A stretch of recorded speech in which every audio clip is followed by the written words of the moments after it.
want to do a little show and tell today. I usually don't do these things, but this is just a cool little revolver. It's a Colt ROOT revolver, model of 1855. And me saying 1855, that might jog someone's memory there. Yeah, the 1855 revolving carbine and rifle operates pretty much the same way that this does. It's a side hammer. The hammer doesn't come up through the back of the frame here. It's actually on the side of the frame, and it's kind of cantilevered over so the firing pin can hit the percussion cap. But it's just a neat gun and some neat features too. On the inside in here, on the inside of the frame toward the rear, is a little bit of a cutout that we know in the Colt single actions as a fouling cutout for black powder, so that when the black powder or the debris possibly from the percussion cap starts building up, it would not impede the rotation of the cylinder. And I found it interesting that they incorporated that on this that early. Another really neat thing here is at the tip of my thumb, you see that screw slot? There's one on the other side too. You'd never guess what that was. In 1855, again, that's when this gun was made. This is a 4-digit early gun, factory engraved, but that is a cross pin latch that holds in the cylinder pin.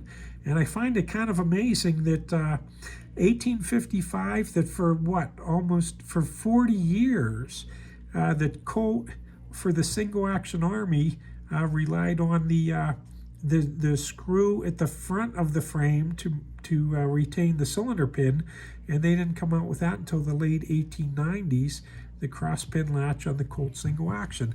I'm hoping you can see it move. I'll push it with my index finger, and you should be able to see that come out just a little bit. And it just moves a tiny bit, just enough, so that the cylinder pin, which runs from the front here, of course, through the cylinder, through your frame, and this is the rear of the solid cylinder pin, that fluted or skirted part with the knob on the end here. Those notches serve a purpose, and they serve the same purpose as the cylinder stops do on a Colt single action. As you can see, this doesn't have one. This doesn't have any stops in it to stop the rotation of the cylinder. It happens here because the front of the cylinder pin is actually squared. So it goes through and the cylinder pin itself rotates, and that is what rotates the cylinder, which is kind of cool.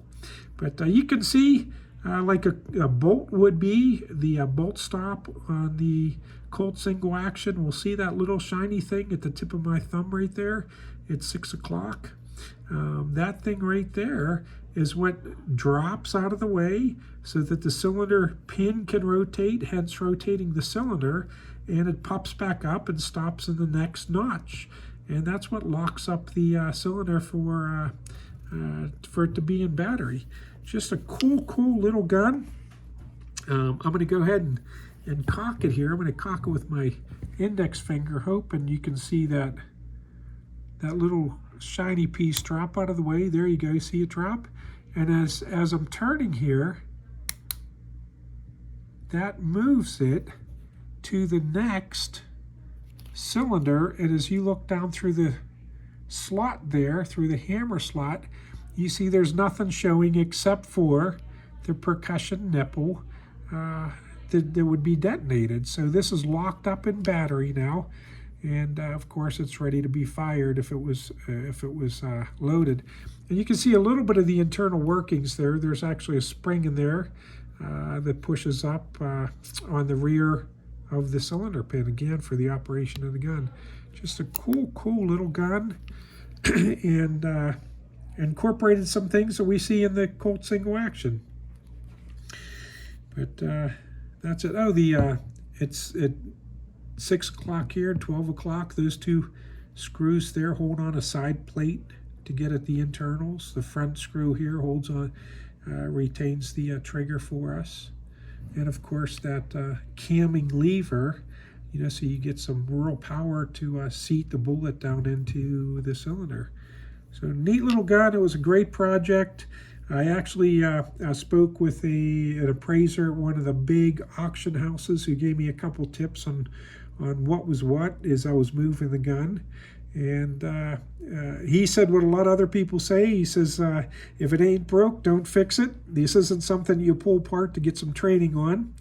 You start messing with this here, the term comes to mind, the juice ain't worth the squeeze. I mean, these little buggers are expensive and they're not making any parts for them. So if it ain't broke, don't fix it.